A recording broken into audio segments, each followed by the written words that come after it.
తాకట్లో ఉన్న బంగారాన్ని విడిపించి ఆ రోజున మార్కెట్ ధర కట్టి మిగిలిన డబ్బును మీకు అందిస్తుంది కొమ్మూరి గోల్డ్.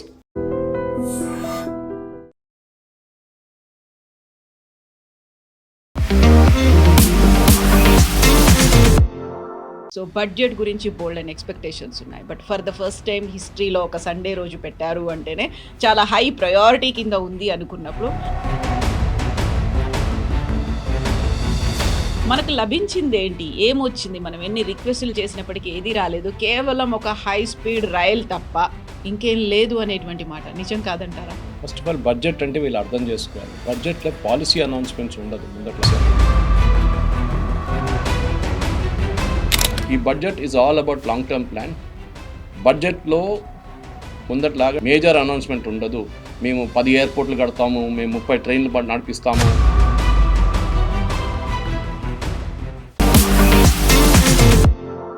నమస్తే, నేను Kavitha. Welcome to I dream news and నిజాలు.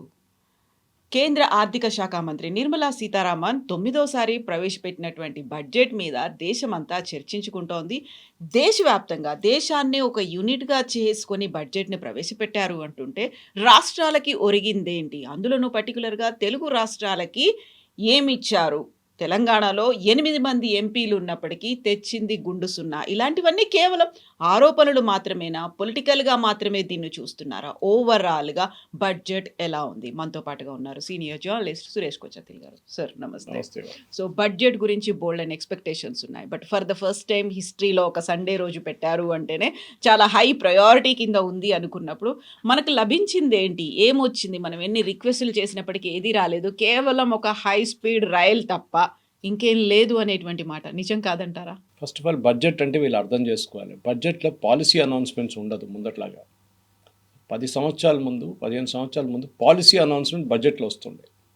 అంటే మేము ఏం చేయబోతున్నాం అనేది. ఇప్పుడు ఏం చేయబోతున్నామని చెప్పేది బడ్జెట్ బయట వస్తుంది. పాలసీకి డబ్బులు అక్కర్లేదు, అనౌన్స్మెంట్ అది. మేము నెక్స్ట్ 7 years 2047 దాకా మేము ఈ డాటా సెంటర్స్కి we are giving tax free incentives. Next 2047 దాకా ఇప్పుడు డబ్బులు దానికి పెట్టక్కర్లేదు దాంట్లో. Because you don't have to put any money into it. మీకు ట్యాక్స్ ఫ్రీ ఇస్తున్నాం అంతే. రెవెన్యూ లాస్ మాకే. అది కూడా ఇప్పుడు గూగుల్ లాంటి సెంటర్ సెటప్ చేస్తే ఇంకా 3-4 సంవత్సరాలు పడుతుంది అది. So I'm just train to say, ఎందుకంటే మనం ఈ బడ్జెట్ అంటే ఒక మిస్కన్సెప్షన్ ఉంది మన ఇండియాలో. మీరు అది యూకే చూస్తే కానీ యూఎస్ చూస్తే కానీ వాళ్ళకి అక్కడ పెద్ద టెన్షన్ లేదు బడ్జెట్ అంటే. బడ్జెట్ అంటే ఏంటి? వచ్చిన ఆదాయం ఎంత, ఖర్చు అయింది ఎంత, డెఫిసిట్ ఉంటే ఏంటి, ఆ డెఫిసిట్ని బ్రిడ్జ్ ఎట్లా చేస్తారు, నెక్స్ట్ ఇయర్ ఆదాయం ఎట్లా పెంచుకోవాలి. ప్రతి ఇంట్లో ఇది ఒక ప్రాబ్లం. మన ఇల్లు నడిపిస్తున్నప్పుడు ₹1,00,000 జీతం ఉంటే ఆ ₹1,00,000లోనే ఇల్లు నడిపించుకోవాలి మనం. దేశం కూడా అంతే. ఇది మనం అర్థం చేసుకోవాలి. దానికి ఏం చేస్తారు? ప్లానింగ్ చేస్తారు ముందే. ఫర్ ఎగ్జాంపుల్ ఇప్పుడు మనం అనుకుంటా దసరా పండుగ వస్తుంది, ఎక్కడ దివాళీ వస్తున్నప్పుడు టీవీ కొనుక్కుందాం. మన ఇంట్లో పాత టీవీ ఉంది, 10 సంవత్సరాలు పాత ఉంది, కొత్త తీసుకోవాలని ప్లాన్ చేస్తాం. హస్బెండ్ వైఫ్ డిస్కస్ చేస్తారు. సో హస్బెండ్ యూజువల్ అంటారు కొనుక్కుందాం, బాగుంటుంది, పెద్ద టీవీ ఉంటుంది, పిల్లలకి నచ్చుతుంది అంటే wife will be more circumstantial, say ఇప్పుడు ఎందుకు, ఇంత ఖర్చు ఉన్నప్పుడు ఎందుకు, తర్వాత చూసుకుందాం, టీవీ బాగానే ఉంది కదా అంటారు.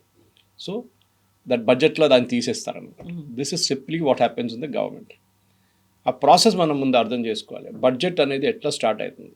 ఇది ఒక 5 నెలల ముందు డిస్కషన్స్ మొదలవుతాయి వేరియస్ ఇంట్రెస్ట్ గ్రూప్స్తో. మనం ఒక ఎగ్జాంపుల్ తీసుకుందాం, ఫార్మింగ్ కమ్యూనిటీని తీసుకుందాం. ఫార్మింగ్ కమ్యూనిటీని పిలిచి వాళ్ళ అసోసియేషన్స్ చాలా ఉంటాయి, సౌత్ నుంచి, నార్త్ నుంచి, అండ్ ఈస్ట్ వెస్ట్, ఎక్కడి నుంచి అయినా వాళ్ళు పిలిపిస్తారు. అది కూడా different, paddy separate, cotton separate, onion separate, అట్లా వాళ్ళందరూ పిలిపించుకొని అడుగుతారు మీకేంటి, మీ ప్రాబ్లమ్స్ ఏంటి. వాళ్ళని చెప్తారు మాకు సీడ్స్ దొరకట్లేదు, విత్తనాలు దొరకట్లేదు, యూరియా తగ్గిపోయింది, మాకు ఎంఎస్పి సరిపోవట్లేదు, చాలా డిమాండ్స్ పెడతారు వాళ్ళు. అది కాకుండా మాకు కిసాన్ క్రెడిట్ కార్డులో అమౌంట్ కొంచెం పెంచండి, ఇదంతా నోట్ చేసుకుంటారు. ఇట్లనే దాని తర్వాత అగ్రికల్చర్ మినిస్ట్రీ వాళ్ళని పిలుస్తారు. చూడండి వీళ్ళు అంటున్నారు వీళ్ళకు ఎంఎస్పి సరిపోవట్లేదు అంటే వాళ్ళు ఏమంటారు, కాదు సరిపోతుంది చూడండి, మేము ఇంత ఇచ్చాము, లాస్ట్ 10 సంవత్సరాలు ఇంత పెంచుకుంటూ వెళ్ళాము, వాళ్ళ ప్రొడక్షన్ కాస్ట్ ఎంత, దాని మీద మేము 30% ఇచ్చి ఎంఎస్పి ఇస్తున్నాం అంటే దెన్ ఇట్స్ క్లారిఫైడ్. అట్లనే అన్ని సెక్టర్స్కి. సో లెదర్ ఇండస్ట్రీ, మీరు టెక్స్టైల్ ఇండస్ట్రీ, వీళ్ళందరినీ మినిస్ట్రీ వాళ్ళని పిలిపిస్తారు, వీళ్ళని పిలిపిస్తారు, గ్రూప్స్ని పిలిపిస్తారు. అందరితో చర్చ అయినప్పుడు దెన్ ఒక ఓవరాల్ పిక్చర్ వచ్చేస్తుంది, మనకి ఏం కావాలి, ఏం చేయాలి అనేది. అది వచ్చినప్పుడే మన వర్క్ స్టార్ట్ అవుతుంది. వాళ్ళు ఏం చేస్తారు, ఫస్ట్ ఒక డ్రాఫ్ట్ తయారు చేస్తారు, బడ్జెట్ డ్రాఫ్ట్. ఏంటంటే ఈ సంవత్సరం మనకి రాబోయే ఆదాయం ఎంత, ఇంకా కాలేదు కదా, we are only in February, Hmm. ఇంకా 2 నెలలు ఉన్నాయి. సో రాబోయే టిల్ డిసెంబర్ మనకి ఎంత వచ్చింది, జనవరి కూడా క్యాలిక్యులేట్ చేయలేము ఇప్పుడు. సో డిసెంబర్ దాకా మనకు వచ్చిన రెవెన్యూ ఎంత, మనం ఎస్టిమేట్ చేసిన రెవెన్యూ ఎంత, డెఫిసిట్ ఎంత, లేకుంటే ఓవర్ ద డెఫిసిట్ మనకు ప్లస్ ఎంత ఇస్తుంది అనమాట. సో ఎక్సెస్ అమౌంట్ వీఆర్ గెటింగ్, అదన్నీ చూసిన తర్వాత వీళ్ళు ఓవరాల్గా అలాట్మెంట్ చేస్తారు ప్రతి మినిస్ట్రీకి. I just take an example. Last year 1,00,000 కోట్ల రూపాయలు ఇచ్చారు ఒక మినిస్ట్రీకి.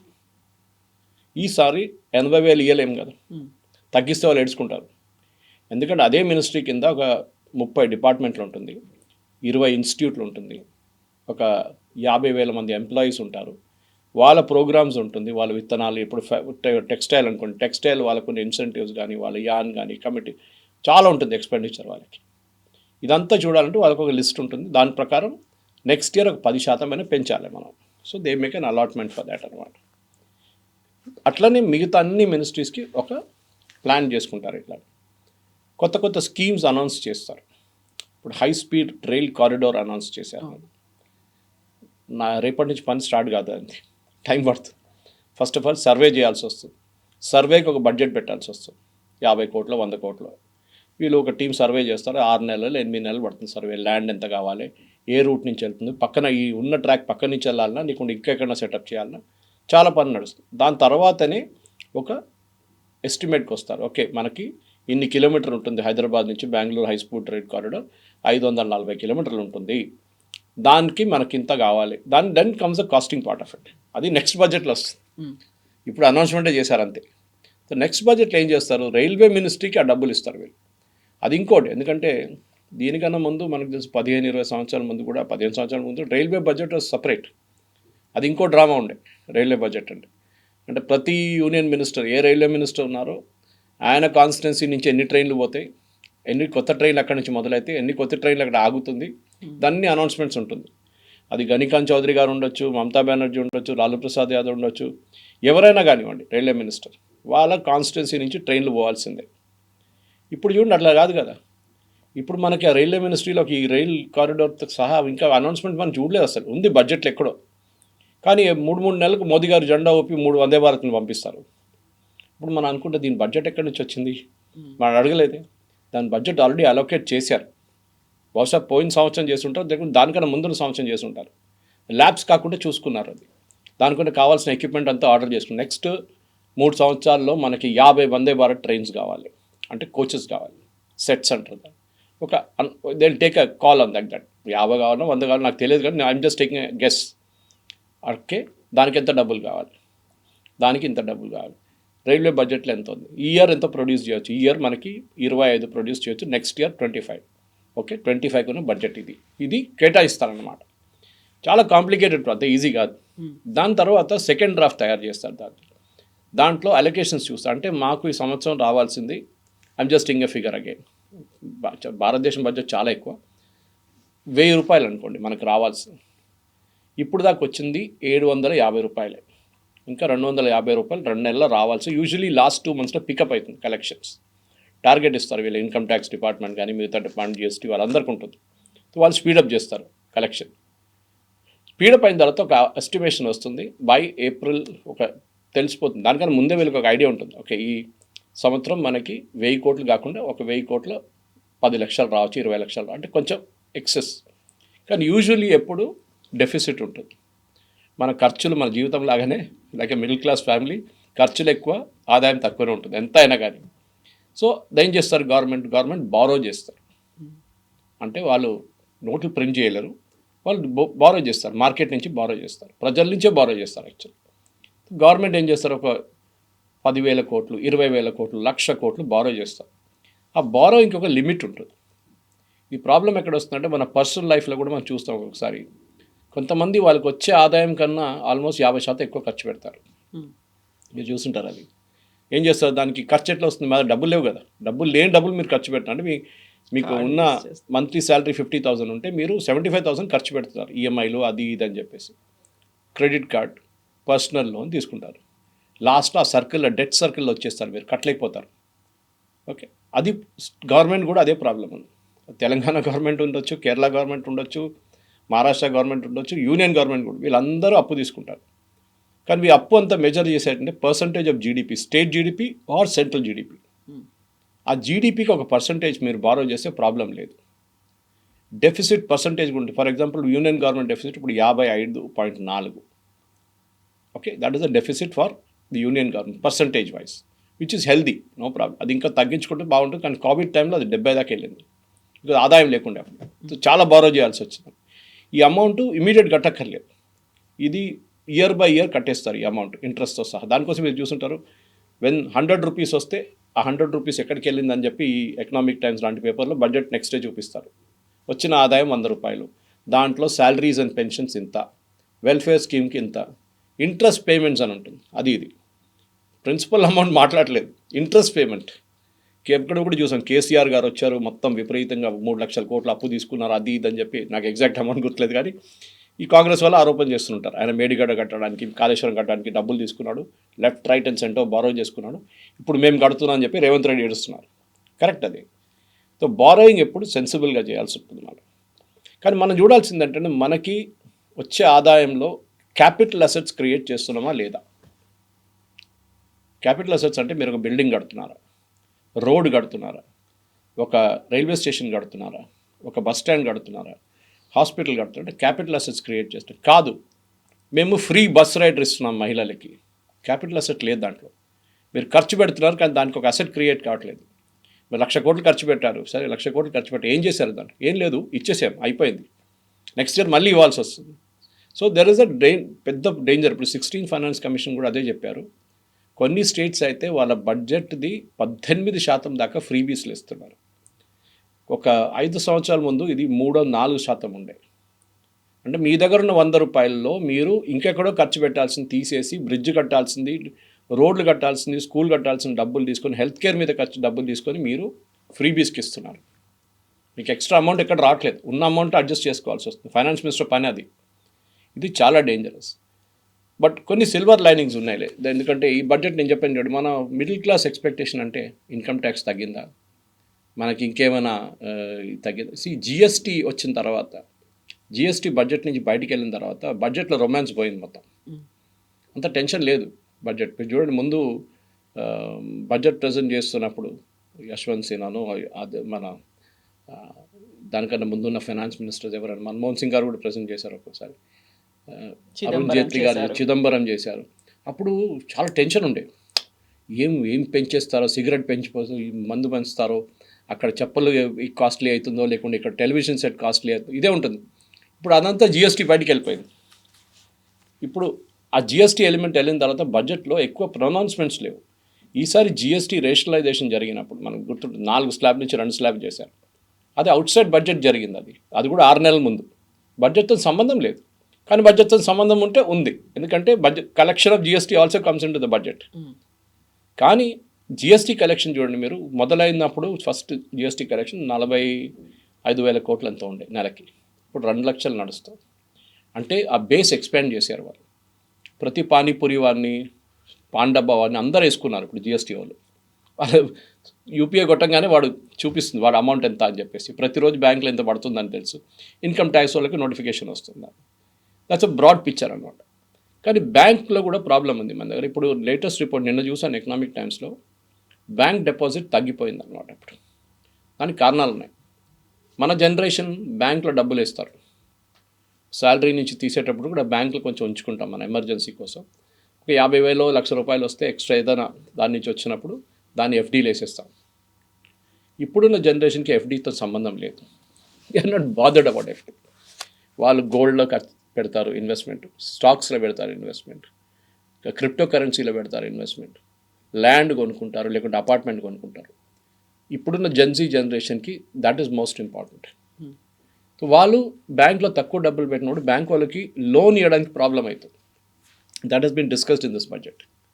కానీ అన్నిటికన్నా మంచిది ఏంటంటే bank NPAs, non performing assets చాలా ఎక్కువ ఉండే 15 సంవత్సరాల ముందు. ఎస్పెషల్లీ మోదీ గవర్నమెంట్ వచ్చి ఫస్ట్ ఇయర్లోనే వీళ్ళు బ్యాలెన్స్ షీట్ క్లీనప్ మొదలుపెట్టారు. అప్పుడు దాకా బ్యాలెన్స్ షీట్లో లాసెస్ అన్నీ దాచేశారు, మొత్తం పక్కన చూపించట్లేదు. అది ఒక తప్పు, చాలా పెద్ద తప్పు, ఆడిట్ టెస్ట్ చేసింది. కానీ దాని తర్వాత అరుణ్ జైట్లీ గారు కానీ తర్వాత నిర్మలా సీతారామన్ గారు they said clean up the balance sheet totally. ఆ బ్యాలెన్స్ షీట్ క్లీనప్లోనే చాలా మటుకు బ్యాంక్స్లో ఉన్న చాలా అమౌంట్స్ రైట్ ఆఫ్ చేయాల్సి వస్తుంది, లేకుంటే వేవ్ ఆఫ్ చేయాల్సి వస్తుంది. ఈ టర్మ్ మీరు వినుంటారు. మోదీ గవర్నమెంట్ 1,00,000 కోట్లు రైట్ ఆఫ్ చేసేశారు, ప్రజల డబ్బులు, ప్రజల సొమ్ము అదానీ, అంబానీ, విజయ్ మాల్యా, మెహుల్ చోక్సీ, నీరవ్ మోడీ తీసుకెళ్ళిపోయారు. కాదు, right of is accounting term. మీరే కామర్స్ స్టూడెంట్ దగ్గర అడగండి, లేకుంటే చార్టర్డ్ అకౌంట్ వాళ్ళు చెప్తారు. బ్యాలెన్స్ షీట్ని బ్యాలెన్స్ చేయాలంటే లెఫ్ట్ ఉన్న అమౌంట్, రైట్ ఉన్న అమౌంట్ ఒకటే ఉండాలి. సో మీ దగ్గర డెఫిసిట్ ఉంటే మీరేం చేస్తారు, మీ దగ్గర డబ్బులు రావాలి, ఎవడో మీకు డబ్బులు ఇవ్వలేదు, కానీ మీ అకౌంట్లో ఆ డబ్బులు ఉంది, ఇవ్వాల్సి వస్తుంది, మీకు వస్తుంది, ఏదో ఒక రోజు వస్తుంది, ఇప్పుడు రాలేదు. సో మీరు రైట్ ఆఫ్ చేసి ఏం చేస్తారంటే బ్యాలెన్స్ షీట్లో అది ట్రాన్స్ఫర్ చేసి ఒకసారి ఏఆర్సీ కంపెనీస్ పంపిస్తారు. ఇది అసెట్ రీకన్స్ట్రక్షన్ కంపెనీస్. మీరు చూస్తుంటారు, ఒక్కొక్కసారి కొంతమంది పేమెంట్ చేయకపోతే బ్యాంక్ వాళ్ళు కాల్ చేయరు, ఎవరో కలెక్షన్ ఏజెంట్ వాళ్ళు కాల్ చేస్తారు. దాని తర్వాత it is there responsibility collect. వాళ్ళకి వీళ్ళు 1000 కోట్లు మాకు రావాల్సింది, మీరు తీసుకోండి అంటే వాళ్ళు ఒక డిస్కౌంట్ తీసుకుంటారు. దాని నుంచి 200 కోట్లు మా కమిషన్ ఇవ్వండి, మా ఖర్చులు ఉంటుంది, ఎందుకంటే అంతా చేసి చేయాల్సి వస్తుంది. అమౌంట్ రాదని కూడా గ్యారంటీ లేదు, అది కూడా లేదు. So bank NPS is very healthy sign. ఇప్పుడు ఓన్లీ 0.5%. చాలా మటుకు మన బ్యాలెన్స్ షీట్ క్లీనప్ చేశారు బ్యాంక్స్ది, which is a great thing. ఎందుకంటే బ్యాంక్ డబ్బులు సొమ్ము ప్రజల సొమ్ము. అది యాక్చువల్లీ అది పోతేనా అది ఎవరు తీసుకెళ్ళినా కానీ, ఇప్పుడు విజయ్ మాల్యా గురించి ఇంత చెప్పినా కానీ, Vijay Mallya total out standing was 9,000 crores. Service tax case, మన పిఎఫ్ కేసులు పక్కన పెట్టండి, బ్యాంక్ నుంచి తీసుకున్న అప్పులు 9,000 కోట్లు. ఆయన అసెట్ సీజ్ చేసి గోవాలో ఉన్నది, ఆయన యూబీ షేర్లన్నీ అమ్ముకొని అన్నీ చేసిన తర్వాత బ్యాంక్స్కి 13,000 కోట్లు వచ్చింది. అంటే ఒకటో రెండో బ్యాంకు, 6 బ్యాంకులు అనుకుంటాను.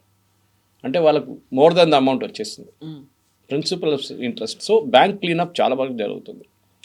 ఇంకోటి అంటే మన ఈ బడ్జెట్ అర్థం చేసుకోవాలి, especially this budget, Nirmala Sitharaman గారిని ప్రజెంట్ చేసిన బడ్జెట్. చాలామంది అన్న నో బిగ్ బ్యాంగ్ అనౌన్స్మెంట్ దాంట్లో అర్నబ్ గోస్వామి ఇలాంటి వాళ్ళు ఉండదు. ఎందుకంటే ఈ బడ్జెట్ ఒక టెస్ట్ క్రికెట్ బడ్జెట్, 5 రోజుల ప్లే అన్నమాట. ఇది 5 రోజుల గేమ్, ఇది T20 కాదు. యూజువలీ బడ్జెట్ T20లో ఉంటుంది. సో నిర్మలా సీతారామన్ గారు ఏం చేశారంటే, okay now we are stable, economy స్టేబుల్గా ఉంది, one of the fastest growing economies, NPAs ఇప్పుడు నేను చెప్పిన దాని కంట్రోల్లో ఉంది, డెఫిసిట్స్ కూడా కంట్రోల్లో ఉంది, మన ఇన్ఫ్లేషన్ కూడా కంట్రోల్లో ఉంది. So we have enough time to breathe. 3 సంవత్సరాలు ఇంకొంది నెక్స్ట్ ఎలక్షన్కి.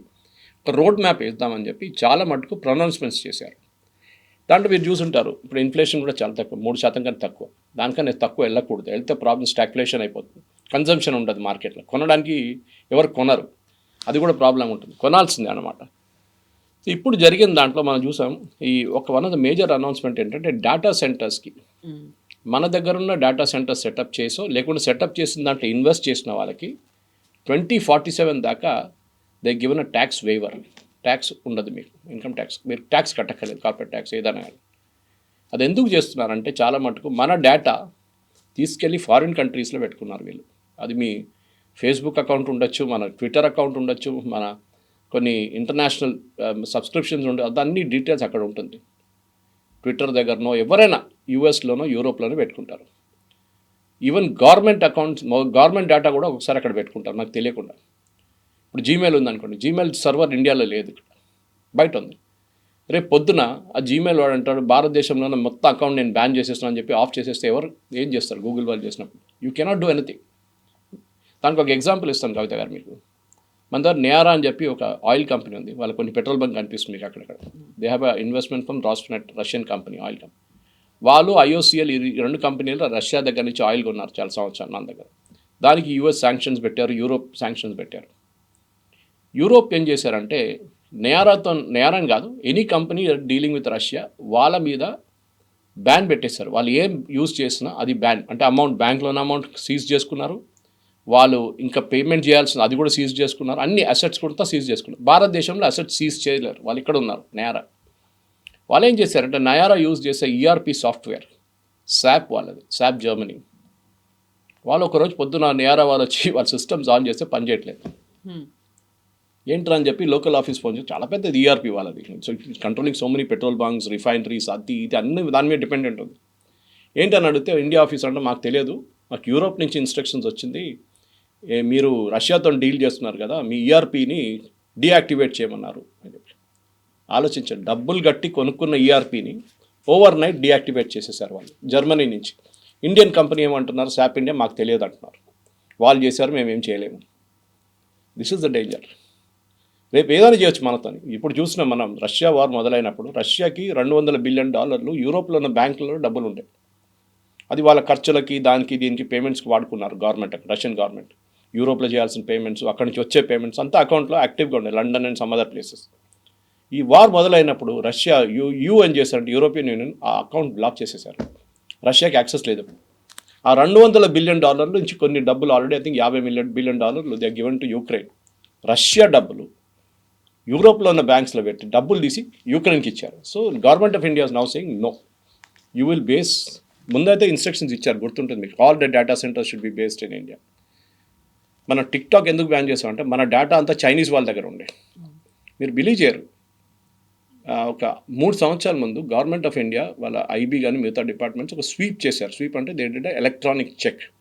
మన దగ్గర అటెండెన్స్ ఫేస్ ఉంటుంది, లేకపోతే థంబ్ ఉంటుంది. దాంట్లో ఉన్న background data most of this instruments are from China. దాంట్లో ఒక చిప్ ఉంటుంది, because it has to transmit that information HR డిపార్ట్మెంట్కి ఎక్కడికి వెళ్తుంది, అటెండెన్స్ వచ్చారా లేదా అని చెప్పి చెక్ చేస్తే దాంట్లో చాలా మటుకు ఇన్ఫర్మేషన్ చైనాకి వెళ్తుందంట.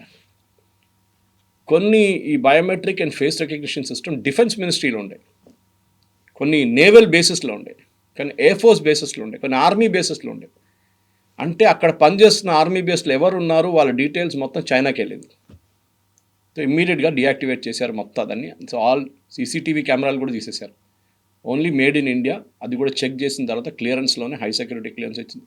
సో చాలా మటుకు ఈ బడ్జెట్లో అట్లాంటి పొజిషన్ రాకూడదని చెప్పి ఈ డేటా సెంటర్స్ చేశాను. నేను I'm just taking 1 or 2 elements, ఎందుకంటే మొత్తం డిస్కస్ చేయక్కర్లేదు. చాలా మటుకు చెప్పాను చూడండి, అన్ని పాలసీ ఎలిమెంట్స్ బయట ఉంటుంది. లాస్ట్ ఇయర్ ట్యాక్స్ బెనిఫిట్ ఇచ్చారు, ఈసారి ఇవ్వరని అందరికి తెలిసిందే. అది మిడిల్ క్లాస్ అనుకుంటారు మాకు మళ్ళీ 12 లక్షలు అయింది, అతను ఇంకా 14 చేస్తారేమో సార్. ఇండియాలో 2% మంది ఇన్కమ్ ట్యాక్స్ కడతారు. దాని మీద కూడా పెద్ద డిబేట్ ఉంది, ఎందుకు 100% మంది కట్టట్లేదు. అది బికాజ్ మన దగ్గర 65 నుంచి 70% మంది రైతులు, వాళ్ళకి ఇన్కమ్ ట్యాక్స్ ఉండదు. సరే వాళ్ళ దాంట్లో కొంచెం చాలా రిచ్ ఫ్యామిలీస్ ఉన్నారు, 100 ఎకర్లు 200 ఎకర్లు 300 ఎకర్లు ట్రాక్టర్లు BMWలు పంజాబ్ లాంటి ప్లేస్లు, వాళ్ళని ట్యాక్స్ చేయాలంటే ఎస్, నేనైతే పర్సనల్గా ఎస్ అంటాను. కానీ గవర్నమెంట్ చేయరు, భయపడతారు, ఎందుకంటే పెద్ద ఒక ఓట్ బ్యాంక్ అది. వాళ్ళని పక్కన పెడితే మిగతా ఎవరు, మన దగ్గర ఉన్న డైలీ వేజ్ వర్కర్స్ చాలామంది ఉంటారు, వాళ్ళు కూడా ట్యాక్స్ బ్రాకెట్లో రారు. 15,000 20,000 30,000 వచ్చే వాళ్ళకి, ఎందుకంటే 12 లక్షల దాకా ట్యాక్సే లేదు కదా. So you need not pay tax. Even ₹1,00,000 వస్తే కూడా మీరు ట్యాక్స్ పే చేయక్కర్లేదు టెక్నికలీ, మీ స్టాండర్డ్ డిడక్షన్ అంతా తీసేస్తే. సో ట్యాక్స్ బ్రాకెట్ పెంచాలి, ఎస్, దాంట్లో డౌట్ లేదు. కానీ దాంట్లో అది గవర్నమెంట్ రెగ్యులర్గా దీంట్లో అనౌన్స్ చేయరు, పాలసీ అనౌన్స్మెంట్ ఉంటుంది, అది ఎట్లా జరుగుతుంది అనేది. సో ఇది మెయిన్గా ఒకటంటే గవర్నమెంట్ ఒక లాంగ్ టర్మ్ గేమ్ ఆడుతున్నారు. మీరు ఏదైనా చూడండి, చిన్న చిన్న స్కీమ్స్ కూడా వీళ్ళు డేటా సెంటర్స్ కాకుండా వీళ్ళ వైపు నుంచి ఉన్న మ్యాక్రో స్టెబిలిటీ అచీవ్ చేయడానికి చేసిన చాలా మటుకు ఇన్స్టెన్సెస్ 2037 2040 దాకా అనౌన్స్ చేసుకుంటూ పోతున్నారు. This policy will be applicable, semiconductor policy for example 2037 దాకా ఇప్పుడే అనౌన్స్ చేశారు. ఎందుకంటే పెట్టుబడి పెట్టినప్పుడు ఎవరైనా కానీ 100 కోట్లు పెట్టినా 200 కోట్లు పెట్టినా వాళ్ళకు ఒక రీఅష్యూరెన్స్ కావాలి. కొత్త గవర్నమెంట్ వస్తే మమ్మల్ని తీసి బయటపడేవారు, మీరుంటే కూడా మాకు డౌట్. ఇవాళ మోదీ గారు ఉంటారు, రేపు కొత్తగా బీజేపీ లీడర్ వస్తే ఏం చేస్తాడు, నిర్మలా సీతారామన్ లేను ఇంకో ఫైనాన్స్ మినిస్టర్ ఏం చేస్తారు, ఒక డౌట్ ఉంటుంది వాళ్ళు.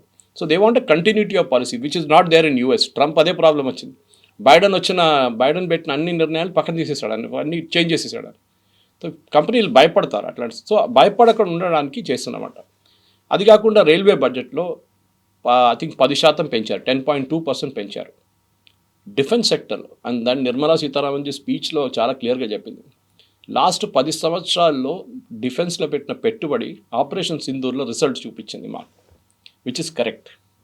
ఎందుకంటే ఆపరేషన్ సింధూర్లో అది బ్రహ్మోస్ ఉండొచ్చు, ఆకాష్ ఉండొచ్చు, ఈవెన్ S-400 మీద ఏమైనా పెట్టుబడి ఉండొచ్చు, అన్నీ పనిచేసినాయి అనమాట, even రఫాల్. So we have to invest more.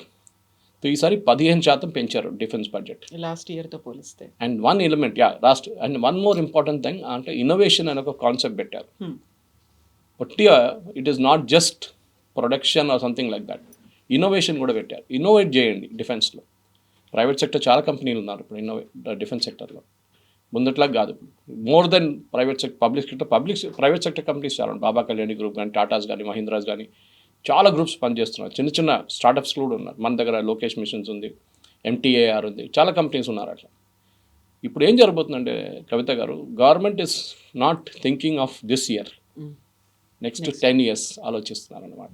So one year to discuss is, for example innovation గురించి మాట్లాడినప్పుడు ముందు మన అటల్ ఇన్నోవేషన్ సెంటర్ అని చెప్పి స్కూల్స్లో పెట్టే చూడండి. ఇప్పుడు గవర్నమెంట్ ఏమంటున్నారు, కంటెంట్ ఇస్ కింగ్. మనం మాట్లాడుతూ ఉంటాం, మన పని అదే కదా కంటెంట్. టెలివిజన్ షోస్లో కానీ మిగతా దాంట్లో కంటెంట్ ప్రొడ్యూస్ చేయడానికి పిల్లల్ని స్కూల్ నుంచే ఎంకరేజ్ చేయాలి. అంటే ఒకటి రాయడం కాదు, చదవడం కాదు, even creating a comic character on screen. స్కూల్స్లో ఉన్నాయి, కొన్ని కంప్యూటర్స్ పెడతారు, వీళ్ళు ఏం లేదు, పిల్లలు వెళ్ళి అక్కడ కూర్చుంటారు, కొంచెంసేపు ఆడుకుంటారు, వచ్చేస్తారు, అయిపోయింది. ఏదో కోడింగ్, బేసిక్ కోడింగ్ నేర్పిస్తారు, అయిపోయింది అంతే. వాళ్ళకు కాలేజ్ లెవెల్కి తీసుకెళ్ళడానికి ఏం లేదు వాళ్ళ దగ్గర. సో ఇప్పుడు ఏం చేస్తున్నారు అంటే స్కూల్ లెవెల్ అండ్ కాలేజ్ లెవెల్లో ఈ కంటెంట్ ల్యాబ్స్ పెడుతున్నారు. దానికి ఒక పెద్ద అమౌంట్ పెట్టారు గవర్నమెంట్. దాంట్లో ఏం చేస్తారు, I think they identified 1000 schools and colleges. చిన్నప్పటి నుంచే వీళ్ళని యానిమేషన్ కానీ మిగతా గేమింగ్ కానీ ఇట్లాంటి కాన్సెప్ట్స్ మీద పని చేపిస్తారు వీళ్ళతో. అది ఒక్కొక్క గ్రేడ్లో ఒక్కొక్కటి ఉంటుంది అనమాట. So as you keep going up me skill improve అవుతుంది. మీరు కాలేజ్కి వెళ్ళినప్పుడు ఇంకా ఇంప్రూవ్ అవుతుంది. దాని తర్వాత మీరు ఇంజనీరింగ్ చేస్తారో ఏం చేస్తారో, డిజైన్కి వెళ్తారో ఏదైనా చేయండి మీరు, but the skill will stay with you. మనకు కావాల్సింది ఇది. Science, maths, physics, chemistry, biology, geography, moral science, ఇదే నడుస్తుంది చిన్నప్పటి నుంచి. మనకు కావాల్సింది we have to learn technical things. నేను ఎప్పుడు చెప్తూనే ఉంటాను చూడండి, మనకు ఐఐటీస్ చాలా ఉన్నాయి. లాస్ట్ 10 సంవత్సరాలు చాలా వచ్చినాయి IITs. I think we should stop, ఎందుకంటే డైల్యూట్ అయిపోతుంది స్టాండర్డ్స్ ఇప్పుడు ఐఐటీది. మనకు కావాల్సింది ఐటీఐస్. మన పిల్లల్ని ఐటీఐలో ట్రైన్ చెప్పాను. మన దగ్గర ఎవరు ప్లంబర్గా పనిచేయడానికి రెడీ లేరు, ఎలక్ట్రీషియన్గా పనిచేయడానికి రెడీ లేరు, ఎయిర్ కండిషనింగ్ మెకానిక్గా పనిచేయరు, కార్పెంటరీ పనిచేయరు. మీరు అబ్రాడ్ వెళ్ళండి, it's a big profession there. మన దగ్గర ఈ ప్రాబ్లం ఉంది. దానికోసం అర్బన్ కంపెనీ లాంటి కంపెనీలు పనిచేస్తున్నారు, వాళ్ళు దాంట్లో ఇంత సక్సెస్ఫుల్గా అయ్యారన్నమాట. ఇది మనం అర్థం చేసుకోవాలి. చిన్నప్పటి నుంచే పిల్లలు నేర్పి this is a good move done by the government అనమాట. కార్పొరేట్ వైపు చూస్తే ఎస్, కార్పొరేట్ ట్యాక్స్ రెవెన్యూస్ పెరిగింది ఈ సంవత్సరం. అయితే in fact it has gone up strongly. Physical deficit నేను చెప్పాను చూడండి 54.5 ఉంది ఇప్పుడు. ఇన్ఫ్యాక్ట్ ఇన్కమ్ ట్యాక్స్ తగ్గించిన తర్వాత కూడా 12 లక్షలు తగ్గించిన తర్వాత ఈసారి till December I think it's 6.5% growth ఉంది ఇన్కమ్ ట్యాక్స్ది. అండ్ చాలా మటుకు అనలిస్ట్ ఏం చెప్తున్నారు, నిన్న కూడా చూశాను నేను టీవీలో, దట్ గవర్నమెంట్ చెప్తున్న 7.4 జీడిపి గ్రోత్ కాకుండా ఈసారి 8% దాకా కూడా వెళ్ళొచ్చు, which is what world bank is also predicting. IMF, world bank అదే చెప్తున్నారు, it will be very strong beyond 7.8.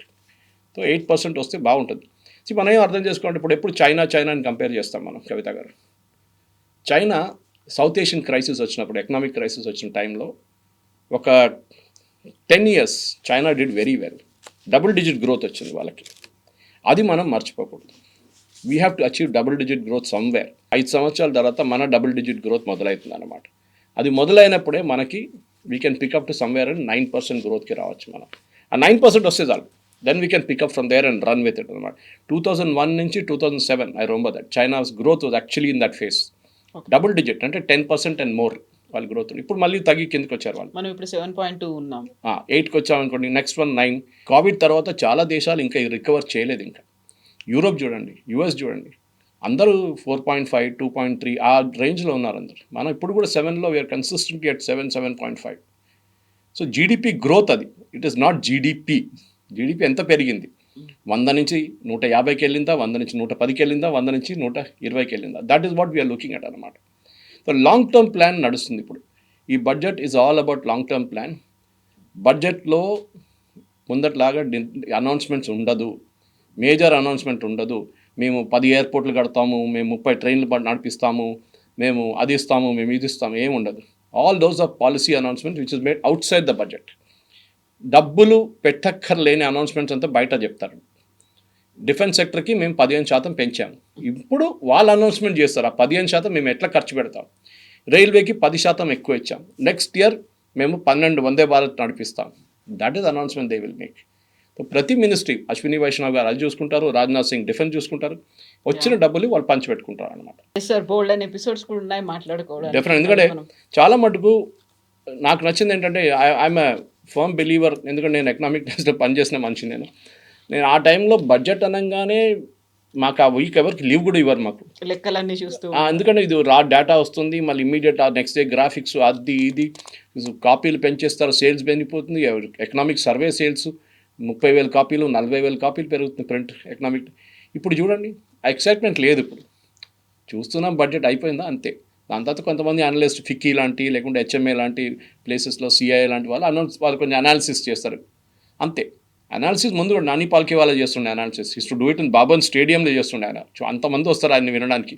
ఇప్పుడు ఒక మీట్ పెడితే 300 మంది కూడా రారు. వాళ్ళు ఏమైనా అడిగితే మాకు తెలుసులే అంటారు వాళ్ళు. సో ఇది బడ్జెట్ అనేది మనకు నార్మల్ మిడిల్ క్లాస్ యాటిట్యూడ్ ఏంటంటే నాకేముంది దీంట్లో, మనం అది మర్చిపోవాలి. మనకి ఏముంటుందని సంవత్సరంలో మొత్తం చెప్పుకుంటే పోతారు వీళ్ళు. ఆ పాలసీ అని అనుకుంటే అప్పుడు మనం అర్థం చేసుకోవాలి. ఇల్లు ఎట్లా నడిపిస్తున్నామో బడ్జెట్ కూడా అంతే, ప్రభుత్వాన్ని అంతే. Thank you very much.